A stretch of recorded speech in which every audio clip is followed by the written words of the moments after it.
Bueno, buenas tardes chicos, ¿cómo están? Mi nombre es Joana, como ya se acordarán, y soy la docente responsable del módulo Biotecnología en este postítulo.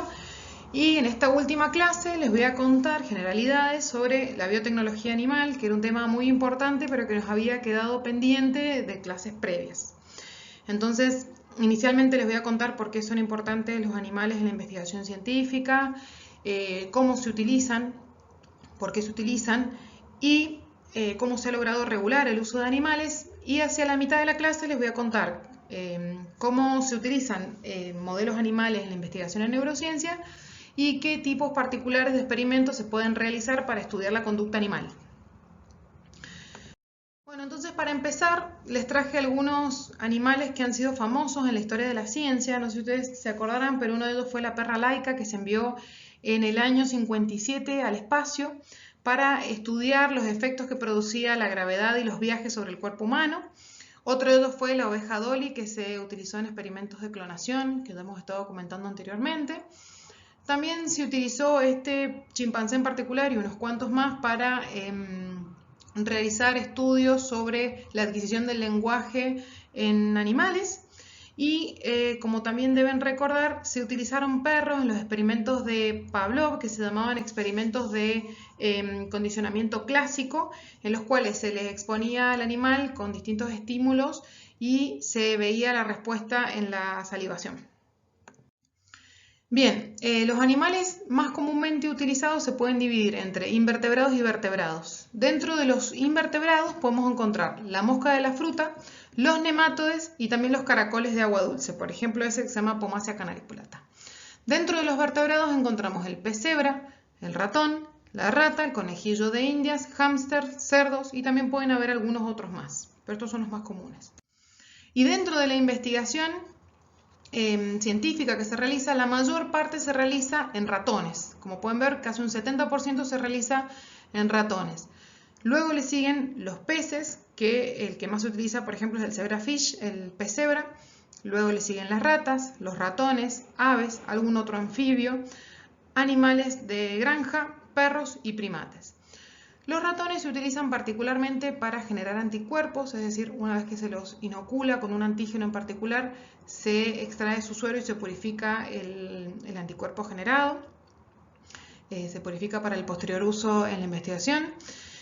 Y también se pueden utilizar primates, particularmente son de importancia en la investigación en neurociencia, puesto que tienen, o en muchas ramas de la ciencia, puesto que tienen una buena proporción de semejanza con el ser humano, pero tienen la desventaja de que mantenerlos y generarlos es muy costoso y ocupan mucho lugar.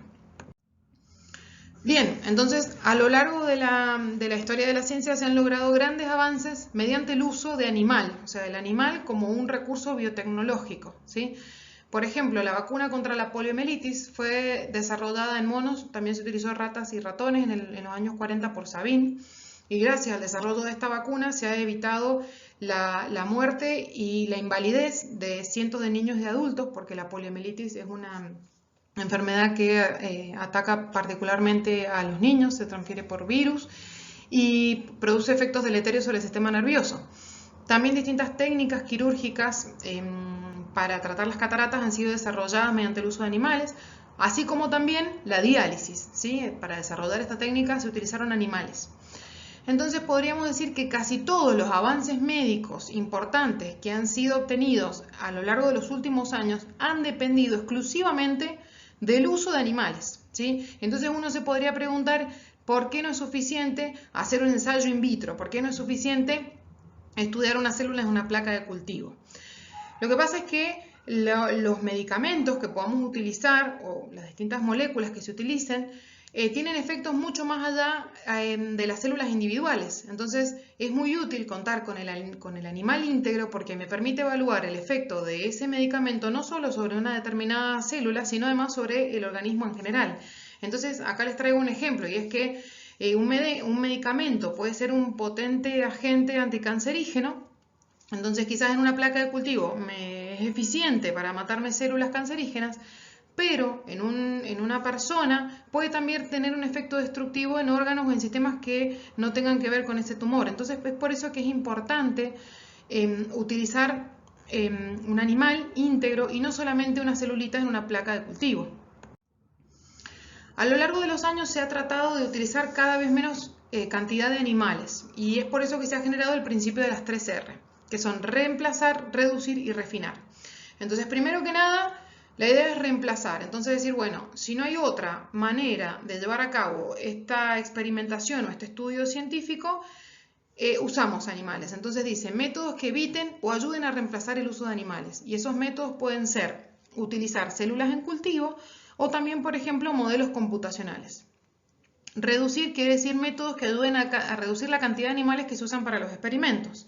Y refinar tiene que ver con reducir o minimizar el dolor o angustia que le pueda generar al animal. Entonces, a grandes rasgos, el principio de las 3R se puede resumir como si no queda otra más que utilizar un animal, es decir, no hay ninguna simulación matemática ni ningún cultivo celular que a mí me permita llevar a cabo mi investigación de manera adecuada y obtener los resultados esperados, bueno, ok, se autoriza el uso de un animal.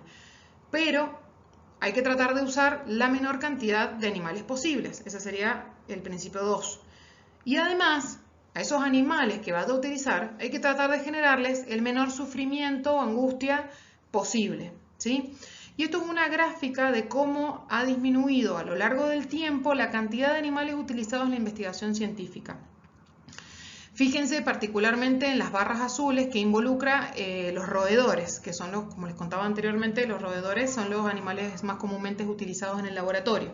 Entonces, si pueden ver, la cantidad de roedores utilizada ha bajado sustancialmente con el tiempo, pero no ha llegado a cero, por lo que les contaba anteriormente. Es decir, no es posible hasta el momento lograr un avance científico significativo sin el uso de animales de laboratorio. Sí se han logrado avances científicos sin utilizar animales de laboratorio, no, que quiere decir que no, pero son muy necesarios.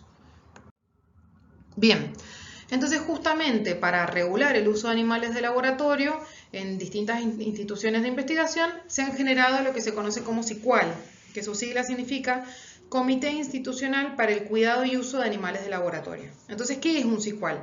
Ese comité, por ejemplo, en la Facultad de Ciencias Médicas se creó en el año 2008 por el Consejo Directivo y está integrado por investigadores, docentes, autoridades, veterinarios idóneos en el uso de animales de laboratorio, un asesor letrado y un integrante de la comunidad que no tenga vínculo con la universidad.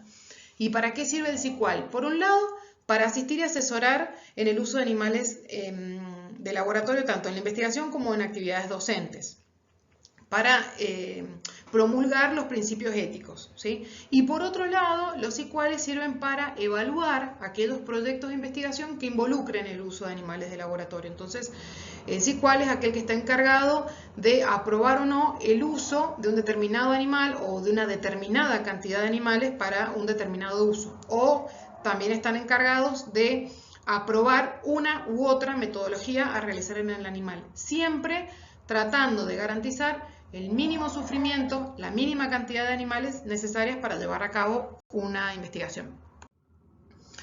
Bien, entonces como les conté anteriormente, en parte de esta clase se va a tratar de cómo se utilizan las ratas de laboratorio o cómo se investiga con ratas los trastornos del neurodesarrollo, ¿sí?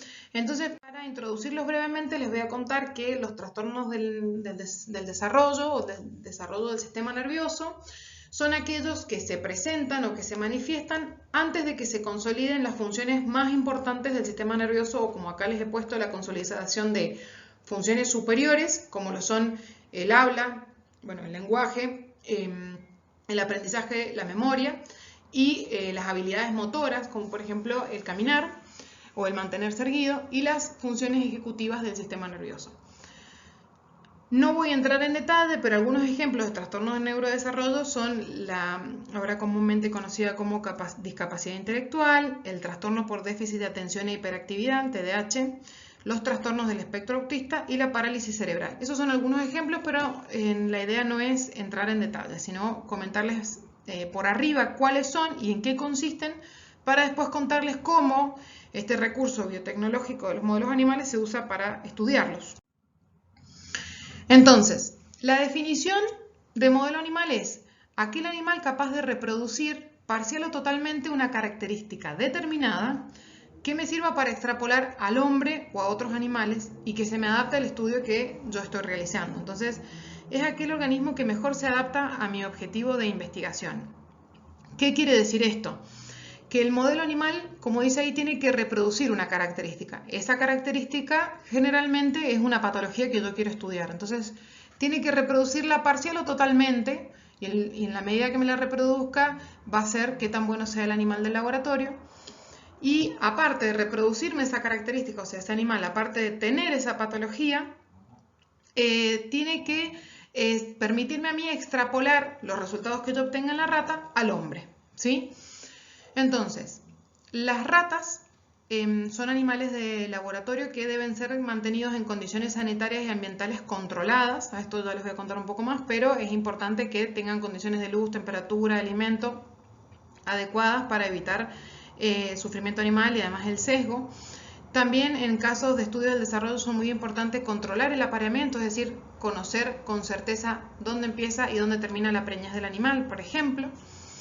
El uso de ratas como animales de laboratorio tiene la ventaja de que el mantenimiento es relativamente accesible, puesto que son animales pequeños comparados con los primates, por ejemplo, y nosotros podemos obtener resultados en poco tiempo, puesto que el ciclo de vida de una rata son 2 años y la preñez es corta, solamente son 21 días. Entonces, al cabo de 21 días yo puedo tener crías para poder trabajar, comparado con otros modelos. Y esto que les he puesto acá es el ciclo de vida de la rata, que como les contaba anteriormente, después de la concepción viene la etapa prenatal, postnatal, juvenil y la maduración sexual. La maduración sexual es a partir de los 3 meses, es decir que a partir de esa edad yo ya puedo poner los animales a aparear y que me generen crías para poder usar. Como les contaba, es muy importante el uso de la rata de laboratorio porque a mí me permite estudiar las causas de una enfermedad, el diagnóstico, qué técnicas diagnósticas puedo usar y el tratamiento de distintas patologías. Bueno, y una patología muy importante que me puede ocasionar un trastorno en el neurodesarrollo se conoce como restricción del crecimiento intrauterino o RCIU de ahora en adelante. Esta patología consiste en un feto que no logra alcanzar su potencial de crecimiento determinado genéticamente y entonces nace con características clínicas de desnutrición, o sea, nace con bajo peso, con la cabeza un poco grande, presentan retardo neurológico, tienen una curva de peso retrasada y las causas de esta patología son multifactoriales, pero en la mayor parte de los casos se debe a una insuficiencia placentaria, como lo muestro en este gráfico. No voy a entrar en detalles, pero es para contarles generalidades de la patología para después ir al modelo animal. Entonces, en este caso yo tengo una placenta que presenta insuficiencia placentaria. ¿Eso qué quiere decir? Que falla en el transporte de nutrientes, entonces no es muy buena para llevar nutrientes desde la madre hacia el feto. Entonces el feto se desarrolla en condiciones de escasez de nutrientes y de oxígeno, o sea, de hipoxia. Entonces, claro, este feto justamente nace con características clínicas de desnutrición y a largo plazo presenta retardo neurológico y una curva de peso retrasada. Entonces, estas que les estoy presentando acá serían las características clínicas más importantes de esta patología. Entonces serían las características que tendría que tener una rata para yo poder estudiar esta patología, ¿sí? Bien, entonces la rata adecuada para estudiar esta patología, una de las ratas adecuadas es la rata espontáneamente hipertensa. Antes que nada, ¿por qué digo una de las ratas adecuadas? Porque para estudiar una patología como es esta, pueden haber múltiples modelos animales diferentes que me presenten las mismas características de la patología, es decir, que tengan insuficiencia placentaria, que el feto nazca con bajo peso, que tenga una curva de peso retrasada y que tenga retraso neurológico. O sea, hay distintas maneras de generar eso en un animal. Una de las formas es esta, que se llama rata espontáneamente hipertensa, pero existen otras maneras, como por ejemplo ligarle una arteria uterina a la hembra, a una hembra de otra cepa sana, para generarme crías con retardo en el crecimiento, o también restricción dietaria materna para generar el retardo en el crecimiento. O sea, lo que quiero decir es que no hay un solo modelo para estudiar una patología, sino es que hay que encontrar el que mejor se adapte a las condiciones que nosotros necesitamos, como dije en una diapositiva anteriormente. Bueno, entonces la rata espontáneamente hipertensa o SHR, como dice acá, es una rata que presenta hipertensión esencial espontánea, por eso se llama espontáneamente hipertensa, no voy a entrar en ese detalle, pero cursan la preñez con insuficiencia placentaria, tienen retardo madurativo, neurológico y puberal, y es un modelo animal para estudiar alteraciones vasculares, hipertensión arterial, el trastorno por déficit de atención e hiperactividad y el síndrome metabólico. Esta sería la curva de peso postnatal de las crías de esta cepa, que acá estaría en color azul. Entonces, la curva negra es una curva de desarrollo normal. Entonces, como pueden ver, las crías de esta cepa tienen una curva de desarrollo retrasada respecto a la normal, es decir, día a día ganan menos peso que una rata normal. Entonces, como recordarán de antes, los requisitos para que un modelo, un animal, me sirva como modelo para estudiar una patología es que presente los rasgos clínicos más importantes de la patología, que es lo que ocurre con esta rata, que son estos que les menciono acá, y que a mí me permita predecir la respuesta a intervenciones terapéuticas. Es decir, si yo le doy un fármaco a la rata, que la respuesta que elabore la rata me permita extrapolarla a humanos y que sea la aproximación más cercana a la respuesta humana. Bien, una parte muy importante de la investigación en neurociencia son los estudios comportamentales, es decir, dentro de los parámetros que se puede evaluar en una rata, el comportamiento es uno de ellos. Y yo acá les voy a contar brevemente cómo se realizan estos estudios. Realizar estudios de comportamiento animal en neurociencia son de mucha importancia, puesto que a mí me permiten evaluar distintos procesos en el animal, como procesos emocionales, procesos cognitivos, como lo son el aprendizaje, la memoria, procesos de ansiedad, de depresión. Todo eso yo lo puedo estudiar mediante estudios de comportamiento animal, ¿sí? Y esto a mí me va a permitir correlacionar un poco lo que puedo ver en un ensayo más clínico, en un ensayo más molecular, con lo que yo veo en la conducta. O sea, me van a permitir establecer un correlato entre una cosa y la otra. Siempre es importante contar con el estudio en el animal íntegro, el estudio comportamental, y con el estudio bioquímico, genético o celular para tener como una visión global de lo que le ocurre al animal. Entonces eso me va a permitir elaborar conclusiones sobre un organismo vivo integral y completamente funcional y no, como decía anteriormente, unas células aisladas en una placa de Petri. No voy a entrar en mucho detalle acá, pero así es como se evalúa el desarrollo neurológico en una rata, ¿sí? Entonces, P0 significa el día de nacimiento o postnatal 0 y las evaluaciones se realizan generalmente hasta el día P44. Esta evaluación del comportamiento animal se lleva a cabo en una sala con temperatura, luz y ruido controlado para evitarle el estrés al animal, y antes de realizar los experimentos debo como tener un periodo de habituación para que el animal me conozca, me pierda el miedo y así no alterar los resultados. No voy a entrar en detalle, pero lo que les quiero comentar acá brevemente es que el desarrollo neurológico se puede agrupar a grandes rasgos en 3 grupos. Por ejemplo, el desarrollo físico, que es el crecimiento del pelo, el despliegue del pabellón auricular, la aparición del pelaje, la erupción de los incisivos, la apertura de los ojos, son parecidos también a los que se realizan en humanos. Y, muy importante, la curva de peso. Y por otro lado, hay otro tipo de evaluación neurológica que tiene que ver con los reflejos. Ahora se los voy a mostrar más adelante, y después con la evaluación de la conducta motora.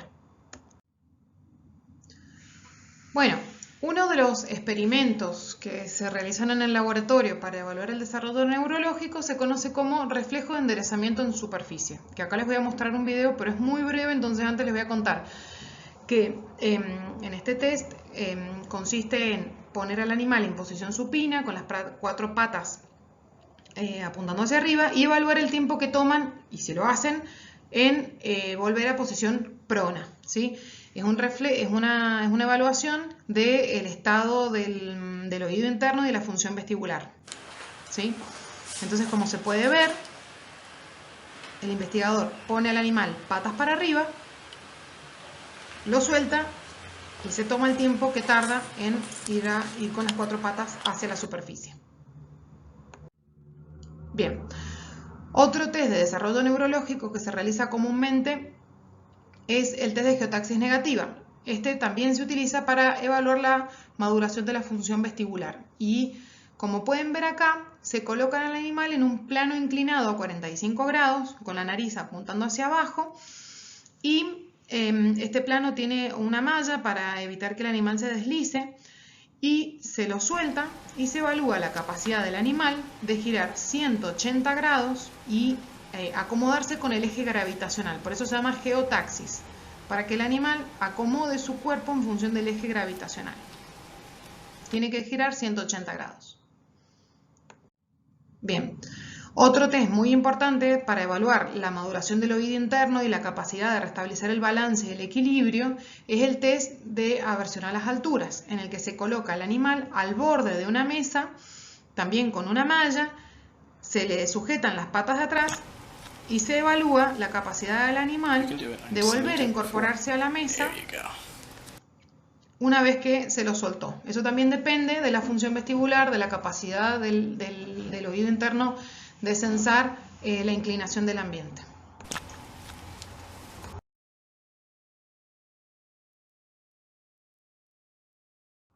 Bien, otro test muy importante para evaluar la capacidad motora del animal es el test de marcha, en el que se coloca el animal en el medio de dos círculos concéntricos de medidas determinadas y se evalúa cuánto se demora el animal en salir del primer y del segundo círculo.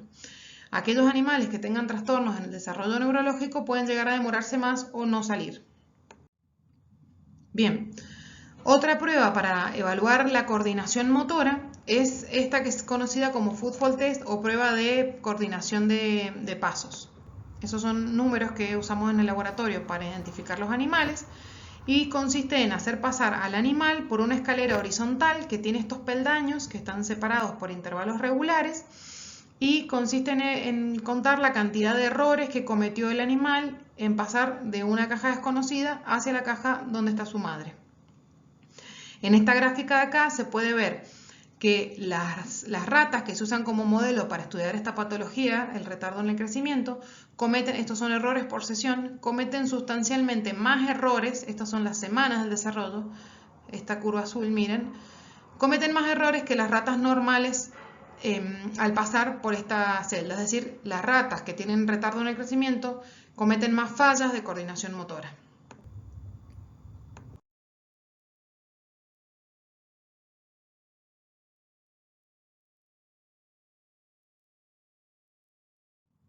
Bien, y existe otra prueba, otro test que se usa para evaluar la coordinación, pero también la fuerza y el balance.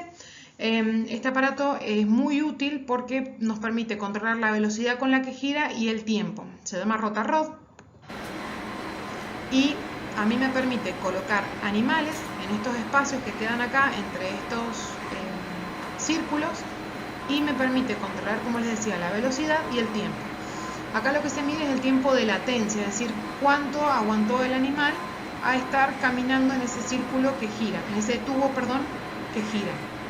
Aquellos animales que tienen retardo en el crecimiento o retardo neurológico van a durar menos tiempo y se van a caer antes que aquellos normales, ¿sí?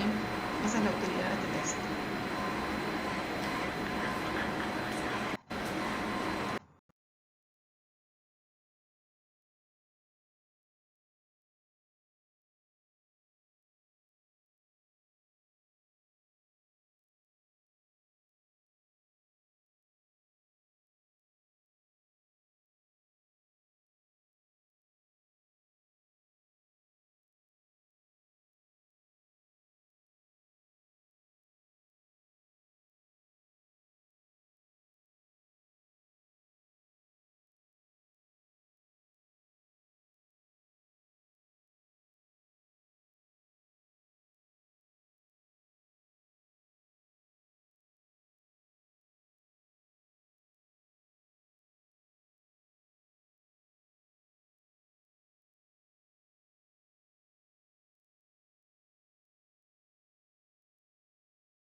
Bueno, y dentro de los parámetros que se pueden estudiar dentro del desarrollo neurológico del comportamiento animal, existe otro que es la actividad locomotora, que tiene que ver con la capacidad exploratoria del animal, es decir, qué tanto interactúa con el ambiente y qué tanta curiosidad le genera, ¿sí? Entonces este se llama test de campo abierto, en el cual se coloca al animal en una caja de dimensiones determinadas, en este caso es 40 por 40 y las paredes tienen 20 centímetros y como pueden ver la base está dividida en cuadraditos de 5 por 5. Eso me va a permitir a mí contar la cantidad de cuadrados que el animal viaja por tiempo. También se miden las bipedestaciones, que son las cantidades de veces que el animal se pone en dos patas, la cantidad de veces que el animal levanta la cabeza, es decir, todos parámetros que tengan que ver con la actividad locomotora, es decir, qué tanto se mueva en este campo abierto. Aparte de evaluar eso, también me permite determinar el tiempo que el animal pasa cerca de las paredes o dentro del recinto. ¿Y por qué es importante esta diferencia? Porque las ratas naturalmente tienen una tendencia tigmotáctica, es decir, a estar cerca de las paredes. Y la cepa SHR tiene una conducta un poco más desinhibida y de tipo ansiolítica, que se dice, y tienden a pasar más tiempo en el medio, es decir, que no necesitan tanto de las paredes porque no tienen tanta ansiedad. La rata SHR, como les he puesto acá, presenta hiperactividad, es decir, recorre más cuadraditos por unidad de tiempo, tienen más impulsividad, es decir, menos capacidad de esperar, tienen falta de atención y falta de habituación a un ambiente familiar, puesto que son estos experimentos que se muestran acá. Esta sería la rata SHR. Esto es el trazado que se obtiene luego de una grabación de entre 0 y 10 minutos, es decir, estas rayitas que vemos acá fueron todos los pasajes que dejó el animal en esos 10 minutos, por eso les digo que el trazado es la trayectoria. Como pueden ver, la rata normal, la rata que tiene un desarrollo normal, tiende a estar más cerca de las paredes, por esta conducta tigmotáctica que les digo, y no tanto por el centro, pero el SHR como que pasea por todo el recinto. Esto que ven acá, estos dos gráficos, corresponden a la grabación de entre 50 y 60 minutos. Y esto quiere decir que el animal estuvo metido en esa caja y estaba la cámara por arriba del animal grabándolo durante 50 y 60 minutos, entre 50 y 60 minutos. Y esto fue la grabación que obtuvimos de tener al animal ahí, es decir, esto fue el trazado en realidad. Como pueden ver, la rata SHR caminó un montón más, ya habiendo estado 60 minutos en este recinto, que la rata normal. Es decir, que la rata seguía y seguía caminando y olfateando y chusmeando el lugar porque le seguía resultando novedoso. Por eso es que se dice que presenta hiperactividad y además falta de habituación a un ambiente familiar. De hecho, como pueden ver, esta también es una rata SHR y es tan desinhibida que hasta es capaz de subirse a la caja y saltar para afuera. Entonces, como nunca termina de resultarle novedoso el ambiente, sigue y sigue y sigue explorándolo constantemente. Ese es otro rasgo de la conducta animal que es muy importante en los estudios del desarrollo del sistema nervioso y del sistema nervioso en general.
Bien, entonces acá como pueden ver esta figura del campo abierto, como les contaba, es el trazado, ¿sí? Entonces esto sería una rata hiperkinética y esto sería una rata con más tendencia tigmotáctica que tiende a estar cerca de las paredes y que se ha aclimatado al entorno. Bien, otro test muy importante en la neurociencia son los tests que tienen que ver con la parte cognitiva del animal, que como en algún momento les comenté, la cognición incluye el aprendizaje, la memoria y el lenguaje, por ejemplo. Entonces este test se llama reconocimiento de objetos nuevos, es un test de memoria y es un test que tiene una fase de habituación y de prueba. No voy a entrar en mucho detalle, pero se usa para evaluar la memoria. Y hay otra propiedad de los roedores que así como en el anterior se aprovecha esta tendencia a estar cerca de las paredes, en esta se evalúa la tendencia natural de los roedores a explorar los objetos nuevos durante más tiempo. Entonces yo Al inicio del experimento supongo que el animal va a explorar, el animal normal, sin ninguna lesión en el sistema nervioso, va a explorar durante más tiempo aquel objeto novedoso que aquel que ya le resulte familiar y ya conozca, ¿sí? Por su capacidad que tienen de explorar y de chusmear las cosas nuevas, digamos, ¿no es cierto? Entonces, aquel animal que tenga una injuria, que tenga una lesión en el sistema nervioso, va a explorar durante menos tiempo el objeto nuevo. Lo va a explorar de la misma manera que va a explorar a un objeto animal. O sea, no va a recordar que ya es nuevo y y no lo va a explorar por más tiempo. Entonces, este es el recinto en el cual se realiza, es una caja, esto sería un dibujo.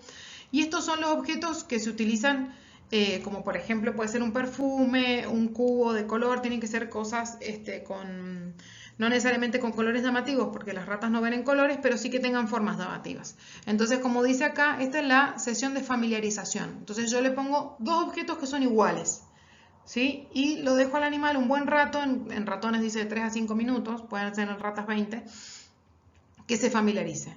Luego viene otra fase que se llama fase de prueba, en la que le pongo un objeto nuevo, ¿sí? Y el bloque azulcito se lo dejo de antes. Y se supone que ese ya se acostumbró, que ese ya lo conoció en la fase de habituación y que el objeto familiar no lo debería olfatear o explorar durante el mismo tiempo que el nuevo. Entonces, en esta prueba yo espero que la rata observe durante más tiempo el objeto nuevo. Pero bueno, eso no es siempre lo que ocurre, no importan estas gráficas. Lo que quiero concluir en esta diapositiva es que en este test se evalúa la capacidad del animal de explorar un objeto nuevo y aquel que tiene una lesión no es capaz de observarlo y de explorarlo durante el mismo tiempo que un animal normal.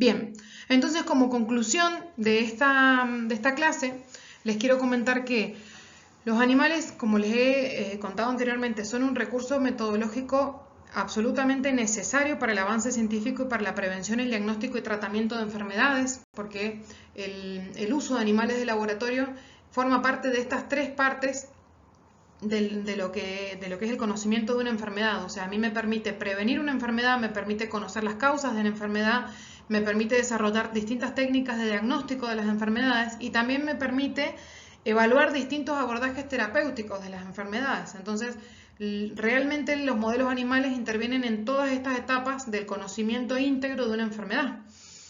Sí es verdad de que debemos reducir al máximo la cantidad de animales, la cantidad de sufrimiento que le propinamos, siempre y cuando se pueda para lo que yo quiero estudiar. Como generalmente lo que se estudian son patologías, necesariamente a veces los animales van a tener que presentar alguna dolencia para servirme para poder llevar a cabo mi investigación. Como les conté anteriormente, el uso del animal íntegro, y digo el animal íntegro por no decir un órgano o una célula en una placa de Petri o un sistema de órganos, sino usar el animal íntegro es fundamental en el estudio de las neurociencias.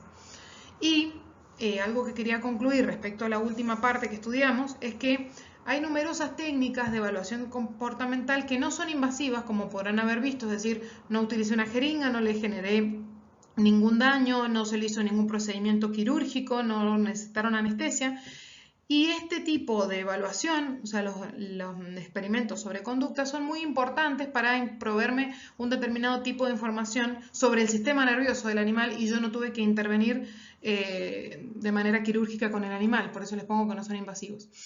Y entonces, lo último que quería decir es que no se puede estudiar el cerebro sin conocer la conducta animal. Realmente es muy difícil hacer extrapolaciones sin conocer la conducta.